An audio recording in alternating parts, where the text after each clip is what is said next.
सरस्वती जी और उनकी बहू रश्मि के बीच एक दिन बहस छिड़ जाती है। आखिर किसका काम ज्यादा आसान है, बहू का या सास का? माँ जी, सास को काम ही क्या है, आपके सारे काम उंगलियों पे तो हो जाते हैं। कुछ भी। हाँ, हिसाब तो उंगलियों पे ही हो जाता है ना। अरे बेटा, ऐसा सिर्फ अभी लगता है। जो मुझे करना पड़ता है ना, वो तुझे करना पड़े तो समझ आएगा कि असली काम का पहाड़ कैसा होता है।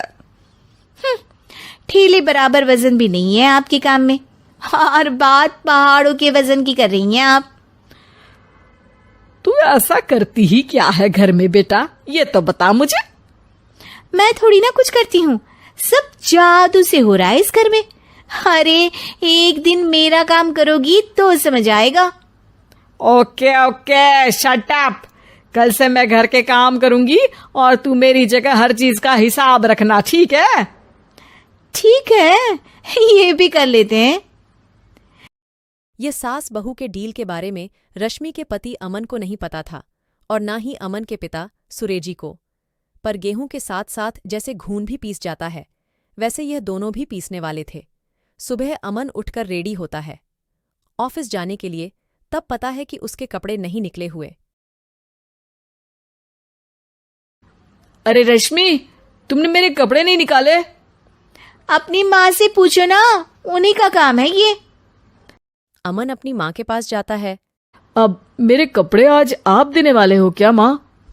हाँ, देना तो मुझे ही चाहिए, पर तेरी बहू ने कपड़े धोने ही नहीं डाले, तो कोई भी धुला हुआ कपड़ा नहीं है बेटा। हैं? ऐसा क्यों? कपड़े तो धोने आप ही देते हो ना माँ? अरे बहू ने तुझे बताया नहीं, अब हम अदल बदल गए हैं। मैं अब बहू और तेरी बीवी सास। अमन परेशान हो गया। वह बिना स्त्री की कपड़े पहनकर ऑफिस चला गया। सरस्वती जी अपने घुटनों के दर्द के कारण झुककर घर साफ नहीं कर पाई थी और ना ही खाना बनाने के याद रख पाई। उधर रश्मि पहले ही दिन घर की चाबी घुमा चुकी थी और 300 रुपए का हिसाब अलग नहीं मिल रहा था। पर दोनों का ही घमंड कैलाश पर्वत से भी बड़ा था और दोनों ही खेमे एक दूसरे की बात मानने को बिल्कुल तैयार नहीं थे। शाम को जब सुरेश जी और अमन खाना खाने बैठते हैं तो सरस्वती जी उनके सामने गाजर और पपीते लाकर रख देती हैं। अरे माँ, ये क्या है? ख्याली पुलाव के साथ सलाद। माँ जी खाना बनाना भूल गई लगता है। अरे एक एक चमन्नी का हिसाब है मेरे पास, खाना बनाना कैसे भूल जाऊंगी? ये तो मैंने पढ़ा था कि फल फ्रूट खाने से सेहत अच्छी रहती है, इसीलिए ये ले, एक फल खा ले। रात को सुरेश जी और अमन अपनी मीटिंग बिठाते हैं अकेले में। बाबूजी, इनकी लड़ाई के कारण ना हमें ठीक से खाना मिल रहा है, उल्टा घर के सारे काम रुक गए हैं। हाँ बेटा, 2 भैंसों की लड़ाई में बेचारे खेत के पौधों का भी नुकसान हो रहा है। पर पापा, क्या बताऊं आपको, मैंने माँ को इस महीने की 2 तारीख को बिजली के बिल के पैसे दिए थे। आज बिल भरने के लिए मांगने गया तो पता चला कि रश्मि उन पैसों से गैस सिलेंडर ले आई। अच्छा, तो सिलेंडर के पैसों का क्या हुआ? अब सिलेंडर के तो कोई पैसे नहीं थे बाबूजी, हमारे घर पर गैस की पाइपलाइन लगी है ना। बेटा, इन दोनों का कुछ करना पड़ेगा, नहीं तो अपने घमंड के चक्कर में पूरा घर बर्बाद कर डालेंगे ये दोनों। अमन और सुरेश जी काफी सोच विचार के बाद एक निष्कर्ष पर पहुंचते हैं। रात ही को दोनों अपनी पत्नियों की अलमारी से नई साड़ी निकालते हैं और सुबह जब रश्मि और सरस्वती जी उठते हैं तो देखते हैं कि दोनों पति साड़ी पहनकर चढ़ाव पर सब्जियां काट रहे हैं। अरे ये सब क्या हो रहा है?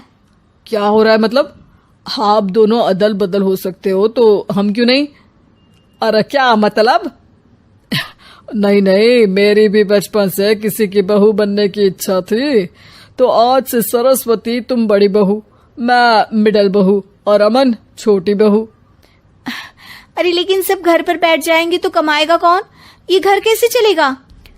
अब वो तो भैया या बाकी लोग जाने, अब हमने भी अदल बदल कर ही लिया है तो कुछ नहीं हो सकता। रश्मि और सरस्वती जी को समझ में आ जाता है कि उन दोनों की आपस की डील की वजह से इन दोनों को बहुत तकलीफ हो रही है और उनके ईगो ने दूसरों को कितनी यातनाएं दी है। अब असल में माँ जी आप सही थी, सास बनना बहुत मुश्किल है। अरे हाँ बेटा, और तू भी, मुझसे तो नहीं हो पाया सब घर के काम, वापस बदल ले क्या? हाँ हाँ बिल्कुल माँ जी, और अब आप दोनों भी बदल लीजिए, कोई आ गया तो आप दोनों को देखकर क्या सोचेगा। अच्छा है, आप दोनों के समझ में ये बात तो आई, मैं फटाक से कपड़े बदल लेता हूँ। अरे रुक जा बेटा, एक फोटो ले लेती हूँ तेरी, मेरी बेटी होती तो तेरे जैसी ही दिखती साड़ी में। और मेरा फोटो नहीं लोगी?